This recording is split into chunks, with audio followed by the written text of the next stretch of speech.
नमस्कार दोस्तों, स्वागत है आप सभी का एक बार फिर से मेरे चैनल सारिका की आवाज़ में।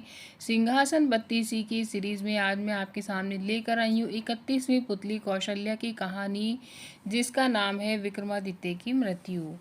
तो जो 31वीं पुतली थी कौशल्या, उसने अपनी कथा कुछ इस प्रकार कही थी।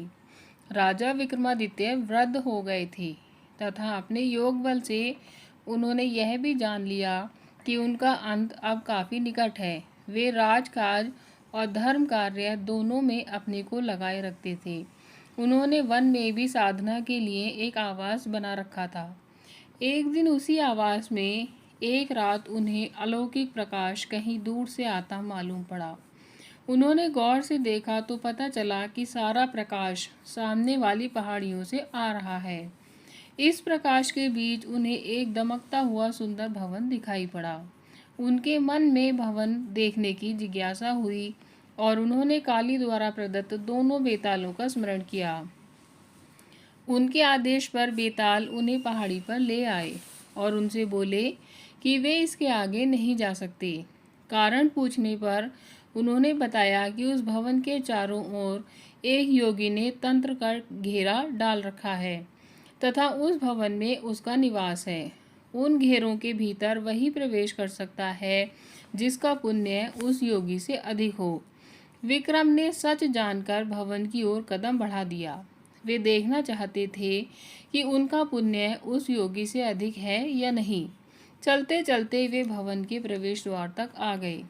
एकाएक कहीं से चलकर एक अग्निपिंड आया और उनके पास स्थिर हो गया।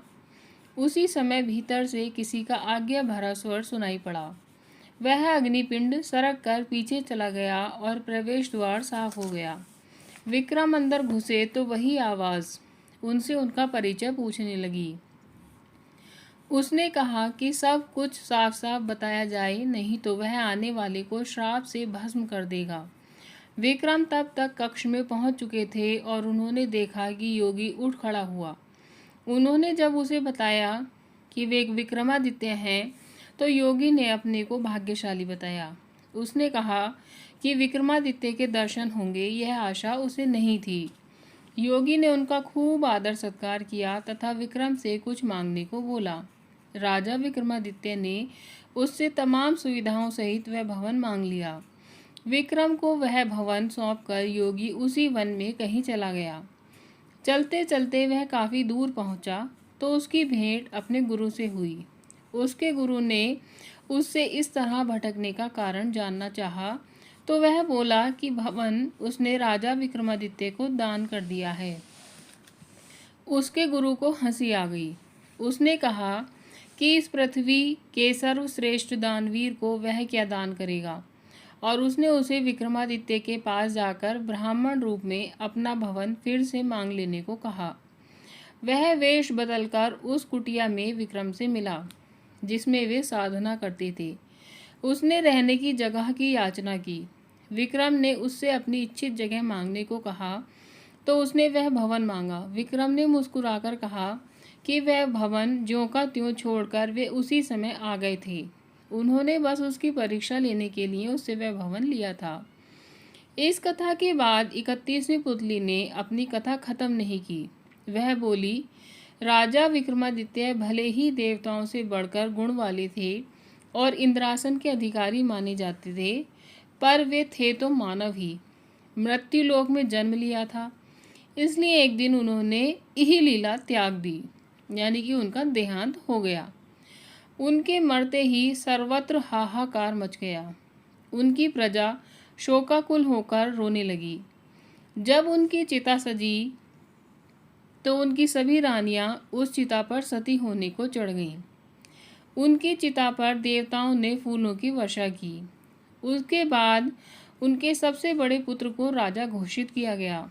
उसका धूमधाम से तिलक हुआ, मगर वह उनके सिंहासन पर नहीं बैठ सका। उसको पता नहीं चला कि पिता के सिंहासन पर वह क्यों नहीं बैठ सकता है। वह उलझन में पड़ा था कि एक दिन स्वप्न में विक्रम खुद आए। उन्होंने पुत्र को उस सिंहासन पर बैठने के लिए पहले देवत्व प्राप्त करने को कहा। उन्होंने उसे कहा कि जिस दिन वह अपने पुण्य प्रताप तथा यश से उस सिंहासन पर बैठने लायक होगा तो वे खुद उसे स्वप्न में आकर बता देंगे। मगर विक्रम उसके सपने में नहीं आए तो उसे नहीं सूझा कि सिंहासन का क्या किया जाए। पंडितों और विद्वानों के परामर्श पर वह एक दिन पिता का स्मरण करके सोया तो विक्रम सपने में आए। सपने में उन्होंने उससे उस सिंहासन को जमीन में गड़वा देने के लिए कहा तथा उसे उज्जैन छोड़कर अम्बावती में अपनी नई राजधानी बनाने की सलाह दी। उन्होंने कहा कि जब भी पृथ्वी पर सर्वगुण संपन्न कोई राजा कालांतर में पैदा होगा, यह सिंहासन खुद ब खुद उसके अधिकार में चला जाएगा। पिता के स्वप्न वाले आदेश को मानकर उसने सुबह में मजदूरों को बुलवाकर एक खूब गहरा गड्ढा खुदवाया तथा उस सिंहासन को उसमें दबवा दिया। वह खुद अम्बावती को नई राजधानी बनवाकर शासन करने लगा। तो दोस्तों, ये थी 31वीं पुतली की कहानी। अब सिर्फ एक ही पुतली की कहानी बची है। यदि आपने पहले की कहानियाँ नहीं सुनी है तो आप प्लीज़ मेरे चैनल पर विज़िट कीजिए और बाकी की सारी कहानियाँ मेरे चैनल पर हैं। तो पूरी कहानी सुनने के लिए धन्यवाद दोस्तों। अब मिलते हैं अगली कहानी में, जो कि होगी इस सीरीज़ की आखिरी कहानी, और इसमें मैं आपको बताऊंगी कि सिंहासन का क्या हुआ था। तो दोस्तों, मिलते हैं अब अगली कहानी में। तब तक के लिए take care and bye bye.